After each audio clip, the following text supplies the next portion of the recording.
Vale, bueno, me quito la mascarilla para presentar. Bueno, buenas tardes. En primer lugar, dar gracias al INCLIVA y a los coordinadores de estos seminarios de deterioro neurológico, tanto Carmina Montoliu como Vicente Felipo, por haberme invitado a participar, en este caso con el seminario de deterioro neurocognitivo en la diabetes tipo 2. En la presentación haré una breve introducción entre la asociación entre hiperglucemia y deterioro cognitivo, para después pasar a hablar un poco de la epidemiología, así como la correlación fisiopatológica y los factores de riesgo de estas entidades. Posteriormente hablaremos del diagnóstico y ahí aprovecharemos para presentar datos de nuestro grupo y finalmente unas pinceladas en cuanto al tratamiento, de cómo el tratamiento actual de la diabetes tipo 2 podría influir mejorando el deterioro cognitivo y las conclusiones. Como introducción, decir que las personas con diabetes tienen incidencias más elevadas de todo tipo de demencia, tanto vascular como enfermedad de Alzheimer y otras neurodegenerativas, que la relación va más allá de la afectación vascular, con lo cual no deberíamos considerarlo como una complicación vascular más de la diabetes, sino que el proceso neurodegenerativo pensamos que está muy implicado. Sabemos que la relación se asocia con la duración de la enfermedad, la presencia de enfermedad cardiovascular y las hipoglucemias. Sin embargo, aún no se ha demostrado claramente que controlando estrictamente la diabetes se pueda enlentecer la evolución hacia demencia. La presencia de demencia va a dificultar el autocuidado de la diabetes y este es el aspecto más importante desde el punto de vista práctico y por eso supone un reto detectarlo, el deterioro cognitivo, en estadios precoces, puesto que va a condicionar dificultades tanto en la monitorización de la diabetes como en su tratamiento. Hablando de la incidencia y prevalencia, la alteración de función cognitiva parece aumentada desde fases muy iniciales de la alteración del metabolismo de la glucosa. De hecho, no es necesario tener un diagnóstico de diabetes para ver que este deterioro ya ha empezado. La prevalencia es variable entre diferentes estudios, sobre todo dependiendo de las características de la población que se estudia o bien los métodos de diagnóstico. Y un concepto a introducir importante sería el de deterioro cognitivo leve, que sería la disminución de la capacidad de aprender nueva información o recordar información ya almacenada sin afectar actividades básicas de la vida diaria, porque la importancia es que de un 10 al 30% van a progresar anualmente hacia una demencia. En estos artículos vemos cómo situaciones previas de prediabetes ya están asociadas independientemente con resultados, peores resultados en test cognitivos, ¿vale? La función cognitiva se afecta desde el punto de vista global, tanto la velocidad de procesamiento, funcionamiento ejecutivo, etc. Y sabemos que la diabetes de larga duración se asocia a mayores déficits, con lo cual la hiperglucemia se correlaciona inversamente con los resultados de las pruebas y esto también lo vemos en personas sin diabetes. Y los factores cardiovasculares, además de la neurodegeneración, son importantes. En este artículo, en el cual se comparaba normoglucémicos, personas con glucemia menor de 100 versus glucemia alterada, que incluiría tanto prediabetes como diabetes, un estado previo a la diabetes o diabetes, pues los sujetos con normoglucemia presentan un menor deterioro cognitivo funcional y global durante los 2 años durante 2 años que los sujetos tenían, comparado con los sujetos que tenían glucemia alterada, y también se objetivó en normoglucémicos un menor pérdida de volumen cerebral y menor transformación de deterioro cognitivo leve a demencia. Aquí tenéis una serie de artículos en los cuales se estudia un poco la prevalencia del deterioro cognitivo en diabetes, hechos en distintas poblaciones con diferentes características. Veréis que muchos son estudios con población asiática, porque son quienes más están estudiando esta asociación. Por ejemplo, en este primero, que es un estudio en población china de más de 8.000 pacientes con diabetes tipo 2 mayores de 65 años, el deterioro cognitivo leve lo describían en el 62% de las personas y una enfermedad de Alzheimer en casi el 12%. En un estudio europeo, en concreto de Rumanía, en el cual la media de edad era sensiblemente más baja que en el anterior estudio, la prevalencia de deterioro cognitivo leve, en este caso, objetivado con el Mini Mental Test, era del 42%. Se sabe en este estudio de población coreana que se hizo en seguimiento entre 2009 y 2015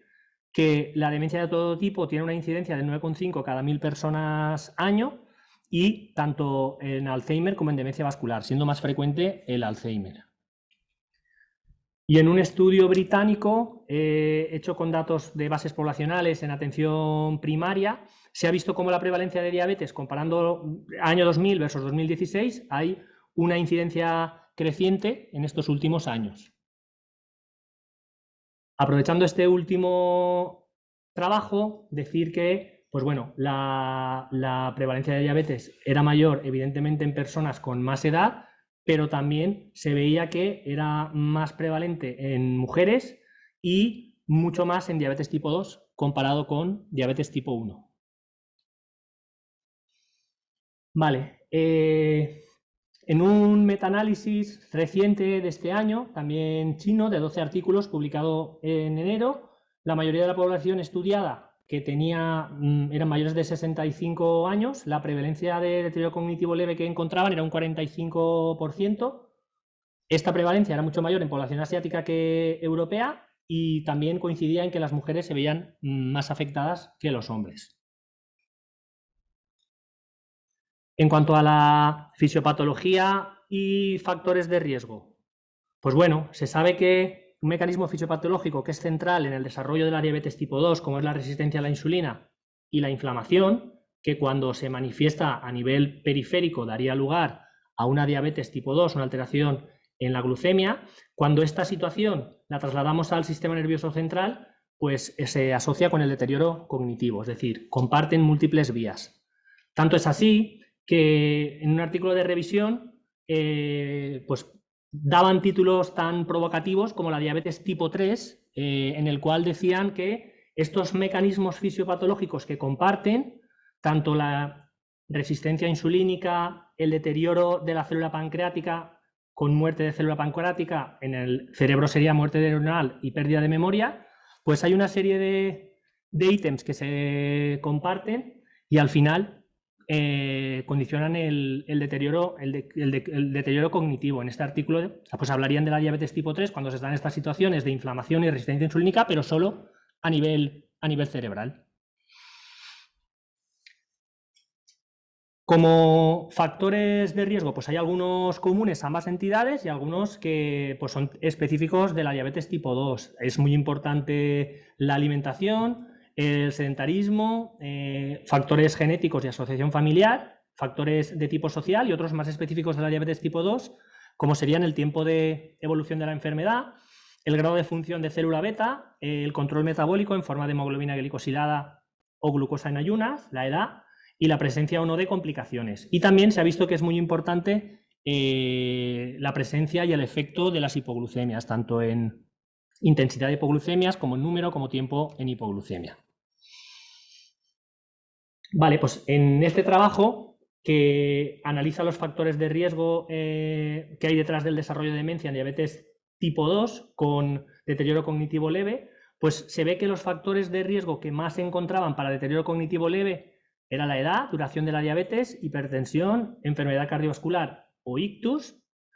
Ni los factores de riesgo para desarrollar demencia, es decir, para pasar de deterioro cognitivo leve a demencia, pues serían la duración de la diabetes, enfermedad cardiovascular e ictus, ¿vale? Llamativamente, en este trabajo, pues bueno, se sabe que no, el control metabólico no se asoció en esta evolución, aunque tampoco hay especifican pues estos pacientes que estaban sensiblemente un poco mejor controlados, con qué estaban tratados y la tasa de hipoglucemias, entonces a partir de ahí tampoco podemos extraer muchas conclusiones. La presencia de hipoglucemia, como decíamos, incrementa el riesgo de padecer demencia, tanto demencia de todas las causas, como enfermedad de Alzheimer, como demencia vascular, y como hemos dicho, se asocia tanto el número de hipoglucemias como el tiempo en hipoglucemia y la intensidad. La hipoglucemia sí que sabemos que de forma aguda con la sintomatología neuroglucopénica tiene unos efectos a nivel cognitivo, pero también sabemos que se relaciona con el desarrollo de deterioro cognitivo a largo plazo. Y en la parte del diagnóstico, ¿qué podemos decir? Pues en la parte del diagnóstico, los estándares de la Asociación Americana de Diabetes, que es un documento que esta sociedad actualiza anualmente, pues en el capítulo de población mayor aparece una recomendación con nivel de evidencia B, que el screening para detección precoz de deterioro cognitivo leve y demencia debería hacerse de forma rutinaria en personas con diabetes mayores de 65 años, en la visita inicial y posteriormente anualmente.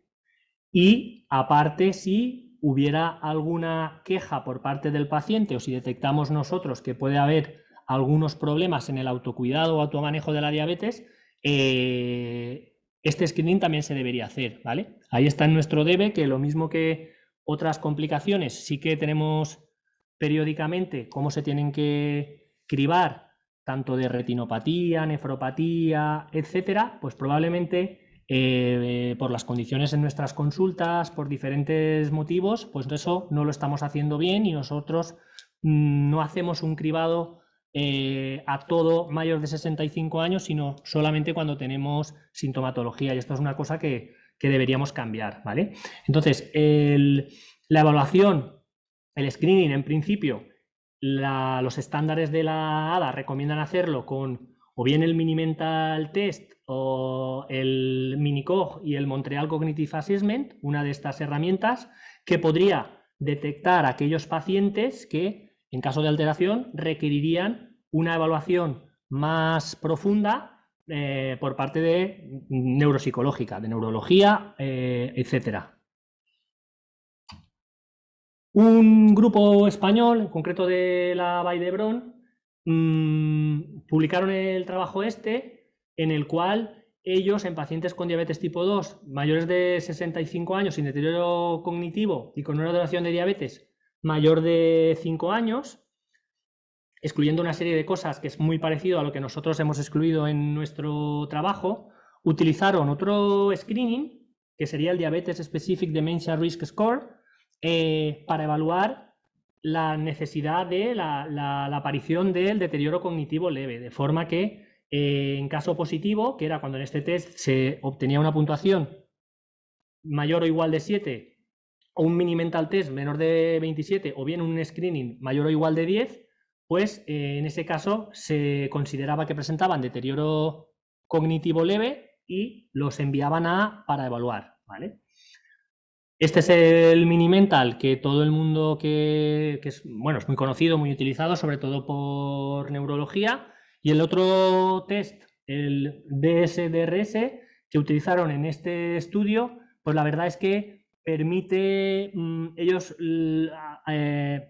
dicen que es tan simple como que muy probablemente lo podríamos pasar sin necesidad de que el paciente todavía hubiese entrado en la consulta, puesto que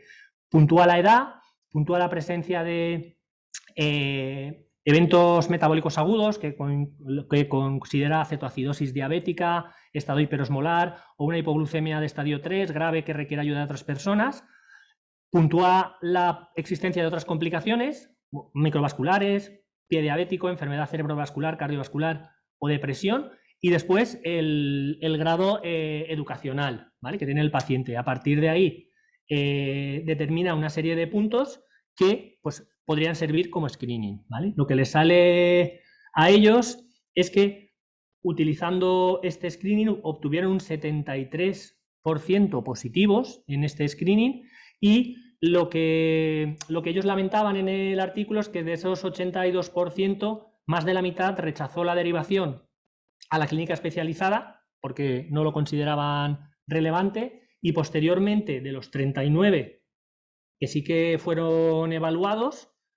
pues 87% sí que fueron diagnosticados de alteración cognitiva leve, un 7,7% fueron diagnosticados de enfermedad de Alzheimer, mientras que un 5% estaban cognitivamente sanos, ¿vale? En nuestro grupo lo que planteamos es un trabajo en el cual se pretendía en las personas con diabetes intentar caracterizar el estado cognitivo de nuestros diabéticos y aparte cuantificar cada una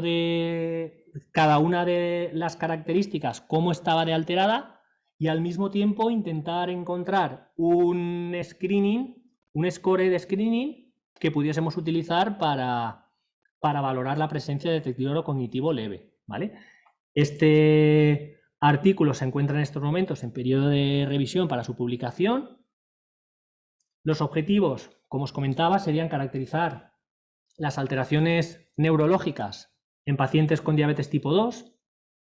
los tipos de funciones motores y cognitivas más afectadas, estimar la prevalencia de alteración de cada tipo de función y posteriormente encontrar una combinación de test paramétricos para clasificar a los pacientes con o sin deterioro cognitivo leve o mild cognitive impairment. La población de estudio, estudiamos 47 pacientes reclutados en el Servicio de Endocrinología y Nutrición del Hospital Clínico, en nuestras consultas de endocrinología, y se compararon con 34 controles sanos proporcionados por el grupo de la doctora Montoliu. Y utilizamos como criterios de inclusión y exclusión, pues se estudiaron hombres y mujeres con diabetes tipo 2 de más de 10 años de evolución que estuvieran en prevención primaria con una edad a partir de los 50 años, ¿vale? Los pacientes que excluimos fueron aquellos que ya habían presentado enfermedad cardiovascular o prevención secundaria, tanto cardiopatía isquémica, enfermedad cerebrovascular o enfermedad renal periférica, pacientes que ya estaban diagnosticados de demencia u otras enfermedades neurodegenerativas, y una serie de criterios que o bien ya se relacionan por sí con la aparición de deterioro cognitivo o bien influyen desde el punto de vista inflamatorio o de resistencia a insulina. Pues se excluyeron pacientes con IMC mayor de 35, ingesta de alcohol de mayores de 30 gramos al día, tabaquismo activo, enfermedad renal crónica, enfermedad pulmonar obstructiva crónica, enfermedad neoplásica metastásica, hipotiroidismo con TSH mayor de 10, depresión u otra patología psiquiátrica que impidiera la correcta realización de los test, así como cualquier proceso de tipo infeccioso, inflamatorio o alérgico y medicación que pudiera también modificar la situación inflamatoria. Vale, aquí están las características clínicas y bioquímicas, por un lado, de los controles y por otro lado, los pacientes con diabetes tipo 2. Como veis, significativamente son mayores en diabetes tipo 2 la presencia de síndrome metabólico, hígado graso no alcohólico y glucosa, evidentemente. Y después podéis ver pues, la media de edad, el género y los años de evolución de la diabetes, que eran pacientes que tenían una media de evolución de 20 años de evolución de la diabetes, es decir, eran pacientes bastante evolucionados. La valoración neuropsicológica, ¿cómo se hizo? Pues bueno, a todos los pacientes se les hizo una batería de test psicométricos validados. Uno de ellos era el test de coordinación bimanual o visuomotora, en el cual se buscaba valorar la velocidad psicomotora con las dos manos y la coordinación visual y motora. El test D2,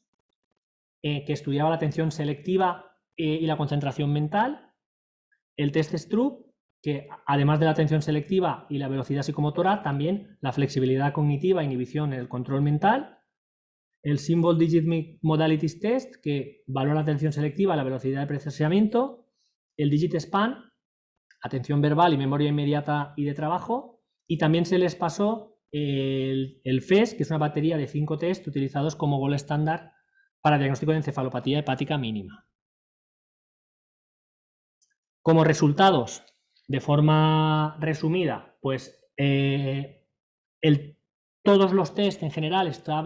estuvieron más alterados en personas con diabetes tipo 2, en concreto el test bimanual y visuomotor demostraba que las personas con diabetes tipo 2 necesitaban más tiempo para realizar las tareas, lo cual demuestra menor velocidad y una peor coordinación. En el test D2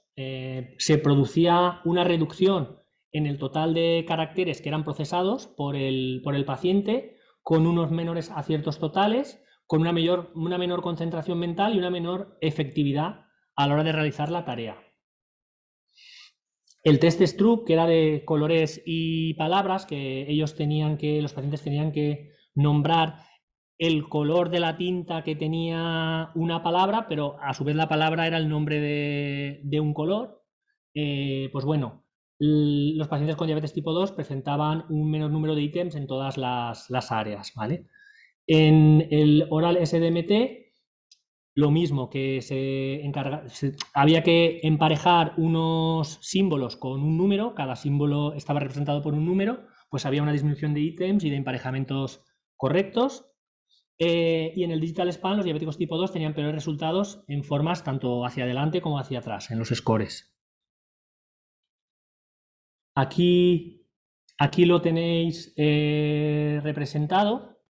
¿vale? Es que hay una parte de pantalla que no sé si esto se puede quitar.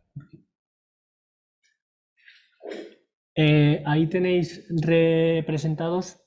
que significativamente las personas con diabetes tipo 2 presentaban peores resultados que los controles, y a partir de ahí se estableció un punto de corte que, para ver si estos resultados eran significativos o no, se estableció la media más o menos 2 desviaciones estándar respecto a la población sana, para considerar en los pacientes diabéticos si el test estaba o no estaba alterado, ¿vale? Y se escogió una combinación de parámetros, que en concreto fueron esos 5 parámetros que tenéis señalados: la coordinación bimanual, la coordinación visomotora, algunos aspectos en el test de 2 y algunos aspectos en el test oral SDMT. Se escogieron una combinación de parámetros de test psicométricos para clasificar a los pacientes con o sin deterioro cognitivo leve. ¿Cómo se hizo? Se utilizaron 2 criterios. Primero, que estuvieran afectados en alto porcentaje de personas con diabetes, y por otro lado, que se valorasen diferentes aspectos en la función neurológica. De forma que los 5 parámetros seleccionados fueron del test de 2, la parte de correlación, la parte de respuestas acertadas, la parte del oral SDMT de los aparejamientos correctos, de la coordinación visomotora y la coordinación bimanual. De forma que se consideraba que las personas con diabetes tipo 2 que presentaban 3 o más de estos test alterados, de estos 5 parámetros, se consideraban con deterioro cognitivo. Y de esa forma obtenemos que de los 47 pacientes que teníamos, 20 sujetos fueron diagnosticados de deterioro cognitivo, ¿vale? En nuestro caso, el porcentaje que obtendríamos con este test rondaba el 45 con algo por ciento, ¿vale? Y de esta forma vemos que significativamente hay diferencias entre, ya habíamos visto que había diferencias entre los controles y las personas con diabetes, pero ahí observamos que también existen diferencias significativas entre las personas diabetes tipo 2 que hemos considerado deterioro cognitivo leve y los que no tienen deterioro cognitivo leve. Aquí están los porcentajes de pacientes que muestran un rendimiento alterado en cada parámetro de los test, y tenéis significados en color morado y verde aquellos que utilizamos en el score que se utilizó. Entonces, en nuestro trabajo, los test de coordinación bimanual y visomotora implican una mayor necesidad de tiempo para terminar las tareas, o sea, menor velocidad y peor coordinación. En el test de 2, peor procesamiento y rendimiento de concentración, o sea, una peor concentración que conlleva una alteración en la velocidad, cantidad y precisión del trabajo, atención selectiva, concentración y relación, velocidad, precisión. En el test STRU, por una alteración de la atención selectiva, velocidad psicomotriz, flexibilidad, inhibición del control mental. En el SDMT, una alteración de la atención selectiva y velocidad de procesamiento. Y en el Digital Span, una alteración de atención verbal selectiva y memoria de trabajo, en los pacientes con diabetes tipo 2. Y como conclusiones del estudio, pues los pacientes con diabetes tipo 2 presentan un deterioro neurológico con peor desempeño que los sujetos control en todos los parámetros evaluados en las diferentes pruebas. Pacientes con diabetes tipo 2 muestran una elevada prevalencia de deterioro cognitivo leve, con alteraciones significativas de atención, velocidad de procesamiento y concentración, que son aspectos claves en el cuidado de la diabetes, y también se pudo determinar un nuevo score para diagnosticar deterioro cognitivo leve en pacientes con diabetes tipo 2 a través de test validados y estructurados, lo cual supone una herramienta muy importante para la detección de alteraciones subclínicas que identifiquen pacientes con capacidad de autocuidado comprometida que puedan progresar, y probablemente en estos pacientes pues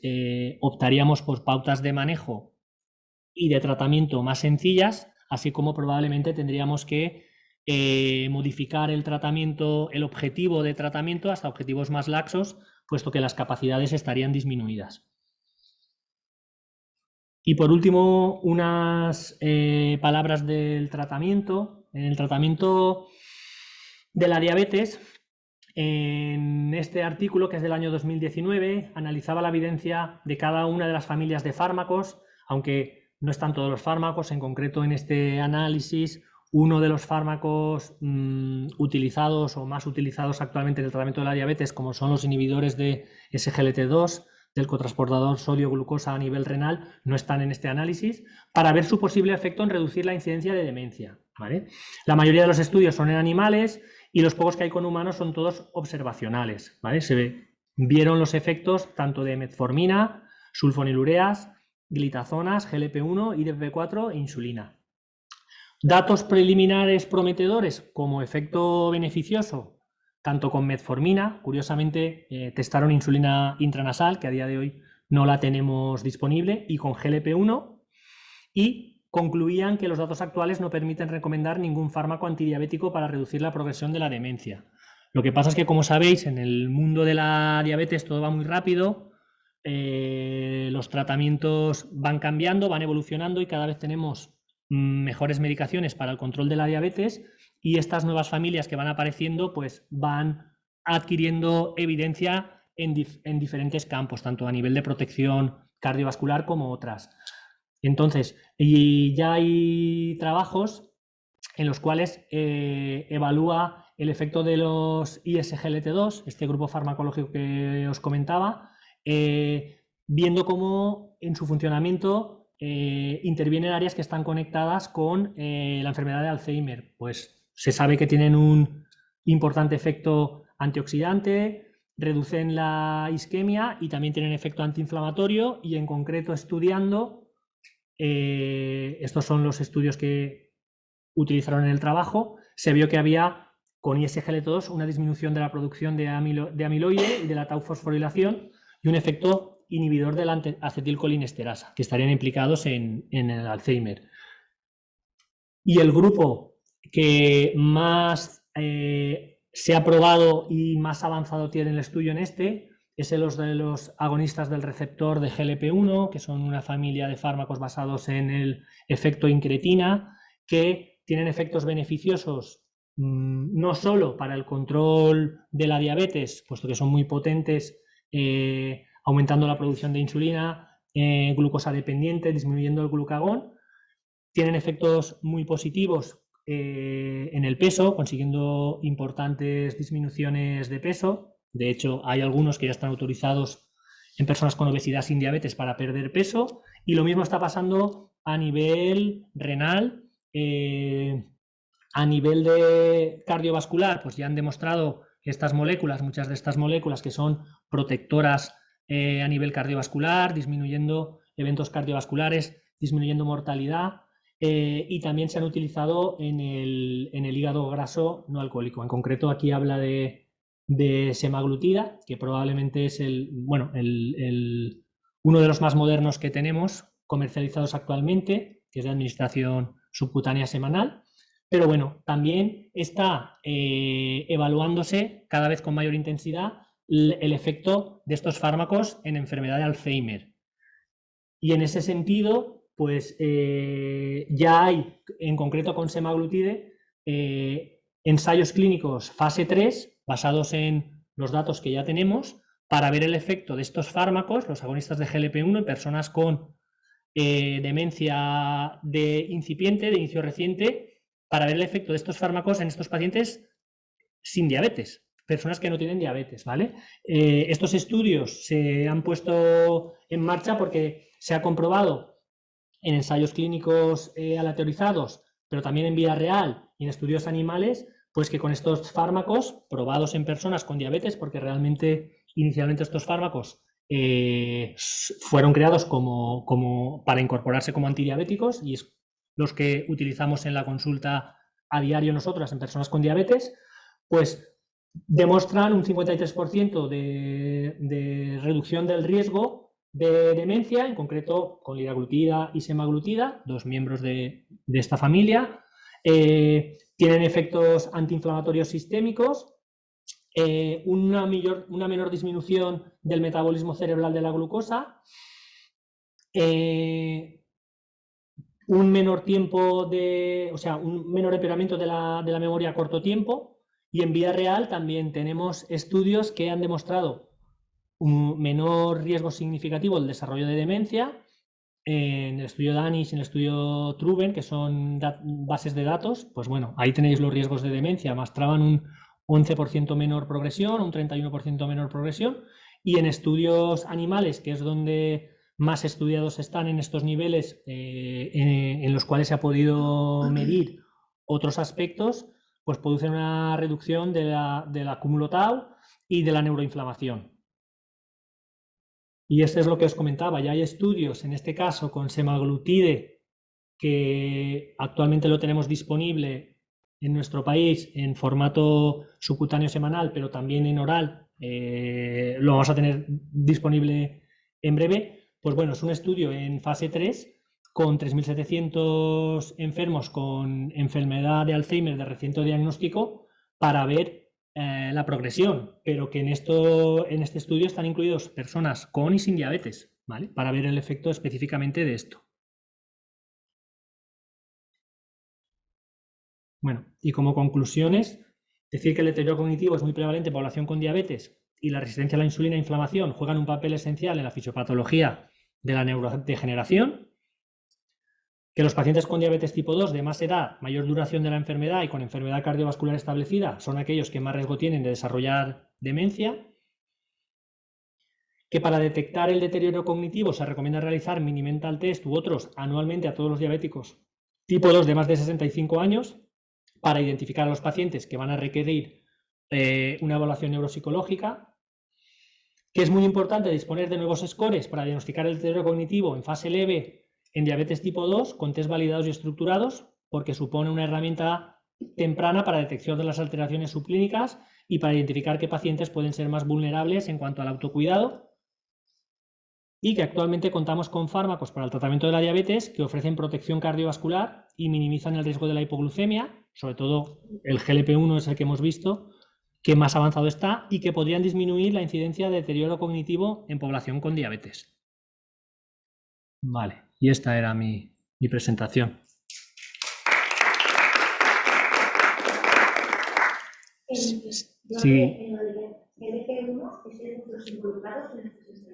No, en esos no estamos participando. Se supone que vosotros lo controléis a los pacientes, lo digo para